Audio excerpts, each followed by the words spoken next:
Chill आप सभी का मेरे यूट्यूब चैनल पर स्वागत है। हम आज इस वीडियो के जरिए पूर्व माध्यमिक शिष्यवृत्ति परीक्षा इयत्ता 8वीं के कुछ कंसेप्ट को सॉल्व करने का प्रयास करेंगे। आज हम देखेंगे विषय गणित। विषय गणित में आज हमारा टॉपिक है घटक 1 संख्या ज्ञान। भाग 1 में हम देखेंगे प्राकृतिक संख्या, पूर्ण संख्या, पूर्णांक संख्या, परिमेय संख्या, अपरिमेय संख्या तथा वास्तविक संख्या का अर्थ क्या होता है और उसके संबंधित कुछ उदाहरणों को यहाँ पर पूरा करने का प्रयास करेंगे। सबसे पहले हम देखते हैं प्राकृतिक संख्या किसे कहते हैं। प्राकृतिक संख्या अर्थात वस्तु गिनने के लिए उपयोग में लाए जाने वाले संख्याओं को गणन संख्या अर्थात प्राकृतिक संख्या कहते हैं। उदाहरण के तौर पर देखेंगे तो 1, 2, 3, 4, 5, 6, 7, 8 यह सभी प्राकृतिक संख्या है। उसके बाद सबसे छोटी प्राकृतिक संख्या का यदि हम देखेंगे तो सबसे छोटी प्राकृतिक संख्या है 1 है और सबसे बड़ी प्राकृतिक संख्या हम बता नहीं सकते क्योंकि यह अनगिनत है। प्राकृतिक संख्या अनगिनत होने के कारण हम ये बता नहीं सकेंगे कि सबसे बड़ी प्राकृतिक संख्या कौन सी है। पूर्ण संख्या, पूर्ण संख्या अर्थात शून्य और प्राकृतिक संख्या को मिलाकर पूर्ण संख्या कहते हैं। 0, 1, 2, 3, 4 इन सभी को मिलाकर हम प्राकृतिक संख्या कहते हैं, पूर्ण संख्या कहते हैं। पूर्णांक संख्या, पूर्णांक संख्या में धन संख्या, ऋण संख्या और शून्य का समावेश होता है। परिमेय संख्या अर्थात ऐसी संख्या जिन्हें p बाई क्यू के फॉर्म में लिखा जाता है, p बाई क्यू के फॉर्म में लिखा जाता है, उनको हम परिमेय संख्या कहते हैं। पर उसमें कंडीशन है कि जहां p और q यह पूर्णांक हो, p और q यह पूर्णांक होने चाहिए और q यह शून्य के बराबर नहीं होना चाहिए। इन्हीं परिमेय संख्या कहेंगे, जैसे 1/3, 3/1, 5/7, -11/7। परिमेय संख्या धनात्मक भी हो सकती है और ऋणात्मक भी हो सकती है। अब देखेंगे कि परिमेय संख्या का दशमलव प्रसार किस प्रकार से होता है। परिमेय संख्या का दशमलव प्रसार दो तरह से होता है। एक होता है शांत दशमलव प्रसार और दूसरा है अशांत दशमलव प्रसार। सबसे पहले देखेंगे कि शांत दशमलव प्रसार किस प्रकार से होता है। यहाँ पर एक उदाहरण दिया है 135 भागिला 12। अब इसको हम सॉल्व करेंगे तो 12 1 12, माइनस होने पर 15, 12 1 12, घटाने पर 3 और यहाँ पर उसके आगे कुछ भी नहीं होने के कारण हम इसको हमको शून्य प्राप्त नहीं हुआ है, यानी पूर्ण रूप से भाग नहीं जा पाया, इसलिए हम दशम चिन्ह का उपयोग करेंगे और यह शून्य का उपयोग करेंगे। फिर 12 दूना 24, घटाने पर आएंगे 6 और फिर से एक शून्य, 12 पंचे 60। अब हमको निशेष भाग दिया है, यानी 135/12 बराबर 11.25। यहाँ पर यह प्रक्रिया खत्म हो गई, पूरी हो गई, इसलिए इसको कहते हैं शांत दशमलव प्रसार। पर अशांत दशमलव प्रसार किसे कहेंगे। एक उदाहरण है यहाँ पर 20/3। इसको सॉल्व करते समय हम करेंगे तो 20 को 3 से भाग देंगे तो 3 × 18, घटाने के बाद 2 आएगा, फिर से यहाँ पर एक शून्य बढ़ाना पड़ेगा, इसके लिए हम यहाँ पर दशमलव चिन्ह देंगे। फिर 3 × 18, फिर से 2 आया, फिर से एक शून्य दिया, तो यह प्रक्रिया निरंतर चलती रहेगी, अर्थात यह बराबर होगा 6.6 के और 6 आते ही रहेंगे। इसको हम इस प्रकार से लिख सकेंगे कि 6.6 और उसको ऊपर एक डॉट चिन्ह। अगर इसी प्रक्रिया में यदि कोई ऐसा उदाहरण रहता है जिसको 0.37, यह एक उदाहरण है 3737 बार आ रहा है इसमें, तो फिर क्या करेंगे, इसको लिखते समय 0.37 के ऊपर बार का उपयोग किया जाता है। इस प्रकार से दशमलव प्रसार के दो प्रसार है, अशांत दशमलव प्रसार और अशांत दशमलव प्रसार। परिमेय संख्या, परिमेय संख्या किसे कहेंगे कि जिन संख्या को पूर्णांक रूप से में लिखा नहीं जा सकता उनको हम कहेंगे अपरिमेय संख्या है। पर जिन संख्या का दशमलव प्रसार अशांत होता है पर आवर्ती नहीं होता, उन्हें परिमेय संख्या कहते हैं। जैसे अशांत होता है पर आवर्ती नहीं होता, एक ही चीज बार बार नहीं आती पर अशांत होता है, हर चीज हर बार नई चीज आ जाती है, इसको हम कहते हैं अपरिमेय संख्या। वास्तविक संख्या किसे कहेंगे कि वास्तविक संख्या उस संख्या को कहेंगे जिसमें परिमेय संख्या तथा अपरिमेय संख्या दोनों को मिलाकर जो संख्या समूह तैयार होता है उनको हम वास्तविक संख्या समूह कहते हैं। हर परिमेय संख्या यह वास्तविक संख्या होती है और हर अपरिमेय संख्या भी वास्तव संख्या होती है। अब हम कुछ उदाहरण छुड़ाने का प्रयास करेंगे जिसके द्वारा हम यह छुड़ाने का प्रयास करेंगे कि यह किस प्रकार से छुड़ाया जा सकता है। पहला प्रश्न है 7, 2, 5 इन अंकों का उपयोग कर एक बार करके तैयार होने वाली 3 अंक की संख्या का जोड़ कितना होगा। यहाँ देखो कि 3 संख्या हमको दी गई है और इन 3 संख्या का उपयोग हमको एक ही बार करना है, एक ही बार करना है। इन तीनों संख्या का उपयोग हमको एक ही बार करके 3 अंक की संख्या का जोड़ करना है। ठीक है, अब हम क्या करेंगे, इस 7, 2 और 5 इनका उपयोग करके तैयार होने वाली सभी संख्या लिखने का प्रयास करेंगे। 752, फिर 2 से बनेंगे 275 और 257, फिर 5 से बनेंगे 572 और 527। इस प्रकार से 6 संख्या तैयार होंगी। अब इन 6 संख्या का जोड़ करने जाएंगे तो हमको समय लगेगा। फिर देखिए यहाँ पर ध्यान दीजिए कि हर एक स्थान में इकाई स्थान, दहाई स्थान और सैकड़ा स्थान, इसके और नज़र देखेंगे तो क्या होगा, हमको दिखाई देगा कि हर एक अंक 2-2 बार आया है। जैसे 5 अंक देखेंगे कि 5 यहाँ पर एक बार आया है और यहाँ दूसरी बार आया है। 2 अंक एक बार आया है, यहाँ दूसरी बार आया है।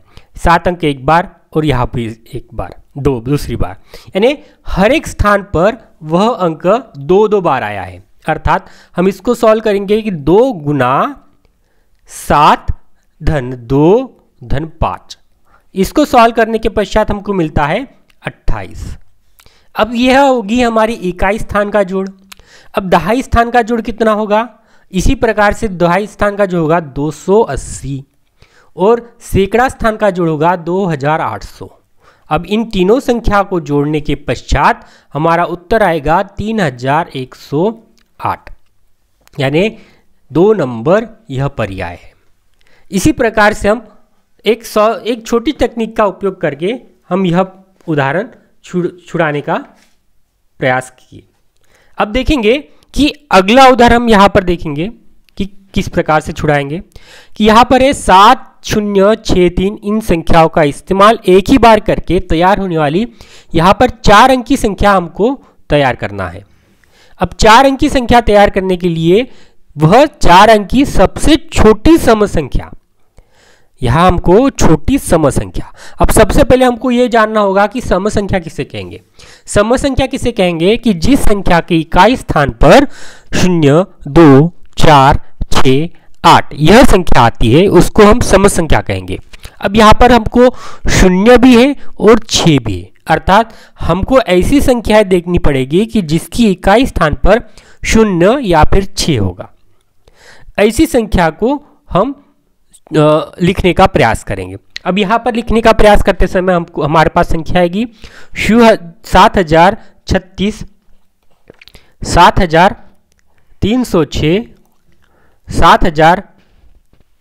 7360। फिर 6 का उपयोग करके तैयार होने वाली संख्या आएगी 6370, 6730, 2 ही संख्या बनेगी। और 3 का उपयोग करके 3076, 3706 और 3760। इस प्रकार की यह संख्या हमको प्राप्त हुई है। अब इन्हीं संख्या में से सबसे छोटी संख्या कौन सी है, 3076 हमको यह प्राप्त होती है। इसी प्रकार से यह उदाहरण यहाँ पर पूर्ण होता है। अर्थात हमारा पर्याय क्या है, पर्याय क्रमांक 3 यह सही पर्याय हो गया। बराबर। फिर तीसरा उदाहरण देखिए। तीसरे उदाहरण में हम देखेंगे कि 3, 5, 7 इन संख्या का इस्तेमाल एक बार करके तैयार होने वाली इन संख्या का इस्तेमाल हमको एक ही बार करना है और एक ही बार करके तैयार होने वाली सबसे बड़ी तथा सबसे छोटी संख्या का अंतर बताना है। सबसे बड़ी संख्या और सबसे छोटी संख्या का अंतर। अब 357 से सबसे छोटी संख्या होगी, सबसे छोटी संख्या ये होगी और सबसे बड़ी हो गया 753। अभी 753 में से घटाएंगे 357 तो क्या मिलेगा हमको? 753 में से 357 घटाएंगे तो हमको मिलेगा 396। यह हमारा उत्तर हो गया 396। सिंपल सिंपल प्रश्न है, यहां पर आएंगे और इस प्रश्न को हम आसानी से सॉल्व करेंगे। ठीक है, अब देखेंगे अगला प्रश्न। अगले प्रश्न में देखेंगे हम कि 4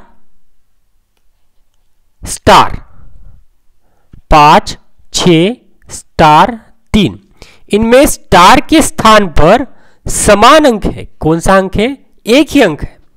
इन दो स्थानों के अंकों की स्थानीय मान में अंतर। अब ये कौन से स्थान है? इकाई, ये दहाईवें स्थान पर है।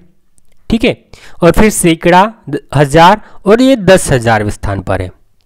ठीक है, अब ये दहाईवें स्थान और 10,000वें स्थान का अंतर कितना है? 79,920 है। यानी अगर हम देखेंगे कि 10,000 घटा 10 हमको मिलेगा 9,990 के पट में यह संख्या का अंतर है। अब पट में संख्या का अंतर है अर्थात हम उसका एक संख्या ढूंढ सकते हैं कि कौन सी संख्या हो सकती है वो। तो देखेंगे कौन सी संख्या है।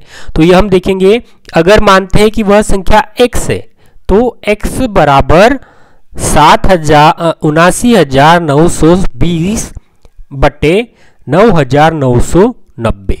इसको सॉल्व करेंगे तो हमको 8 उत्तर आएगा, यानी x बराबर 8। यानी वह संख्या कौन सी है? स्टार वाली संख्या कौन सी है? 8 है। अब अगर स्टार के पास 8 रखेंगे तो क्या उत्तर आएगा? 4 8 5 6 और स्टार पर 8 रखेंगे और 3। उत्तर हमारा है 4 नंबर। बराबर है। तो हमको क्या करना है दोस्तों कि यहां पर जो 1 2 3 4 इस प्रकार से 4 पर्याय रहेंगे ना गोल किए हुए, तो हमको क्या करना है? चौथे पर्याय को पूरी तरह से गोल करना है, जिससे हम वह पर्याय का उत्तर लिख सकते हैं। पूरी तरह से गोल करना है दोस्तों।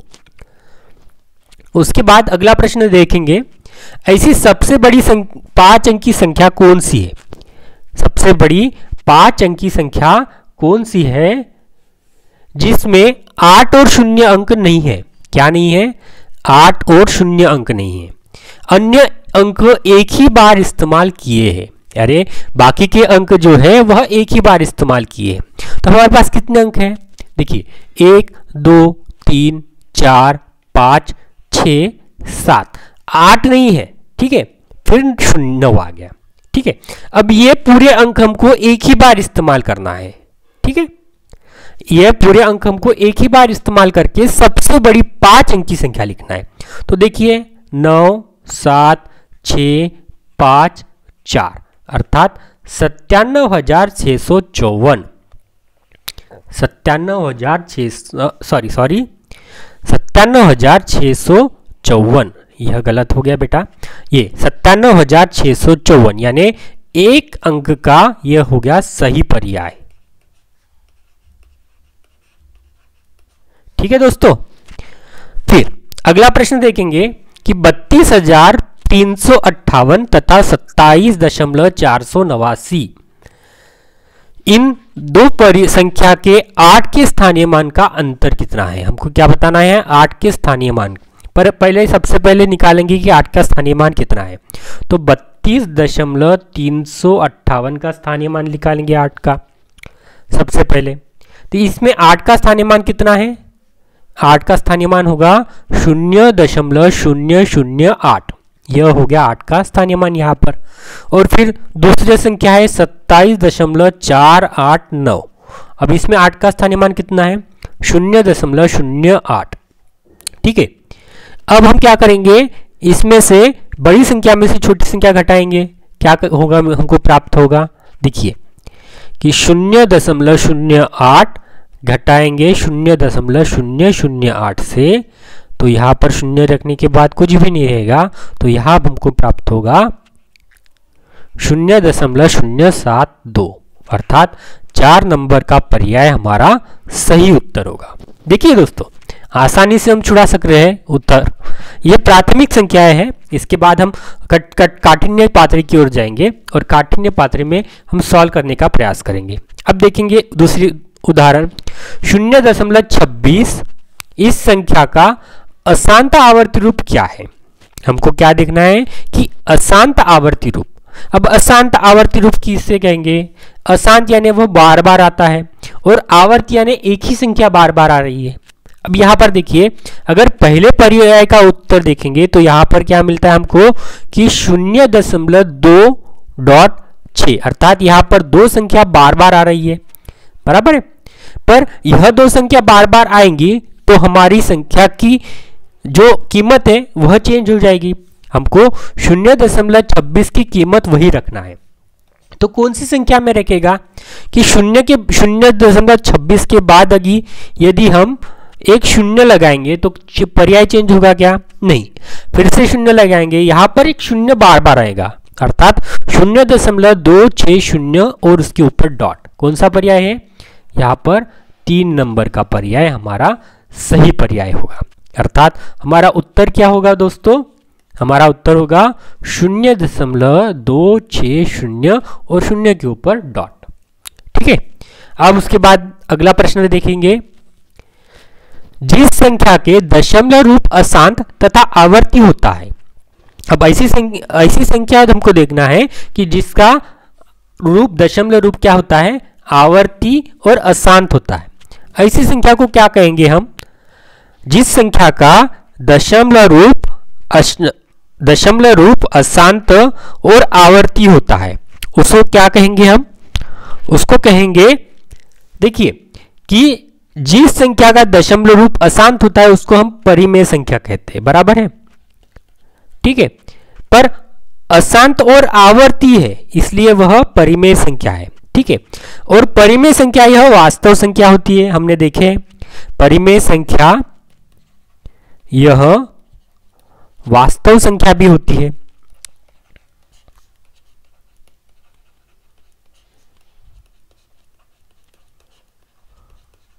ठीक है दोस्तों, अर्थात हमारा पर्याय यहां पर दो पर्याय हमको मिल रहा है, परिमेय संख्या और वास्तव संख्या। अब हमको क्या करना है? हमको 1, 2, 3, 4 इस चारों पर्याय में से कौन से पर्याय को गोल करना है? दोनों पर्याय को। ऐसे प्रश्न हमको आएंगे, 20% प्रश्न इस प्रकार से रहेंगे कि जिसमें हमको दोनों पर्याय को गोल करना पड़ता है, और 1 और 4। हमारा अगला प्रश्न भी इसी प्रकार से देखिए दोस्तों कि क्या है। देखिए, अब पिछली बार हमने देखे थे, इसके पहले का प्रश्न हमने देखे कि दशमलव रूप में अशांत होता है पर आवर्ती नहीं है। वहां पर आवर्ती है, आवर्ती है इसलिए परिमेय संख्या है, पर यहां पर आवर्ती नहीं है, आवर्ती नहीं है इसलिए वह क्या होगी? अपरिमेय संख्या होगी। और अपरिमेय संख्या भी वास्तव संख्या होती है। अपरिमेय संख्या यह वास्तव संख्या होती है, हमने देखे पहले में, वास्तव संख्या होती है ना दोस्तों। हाँ, अब देखिए, अब यहां पर हमको दो पर्याय मिले हैं, 3 नंबर का पर्याय और 4 नंबर का पर्याय। अब दोनों पर्याय यहां पर सही है।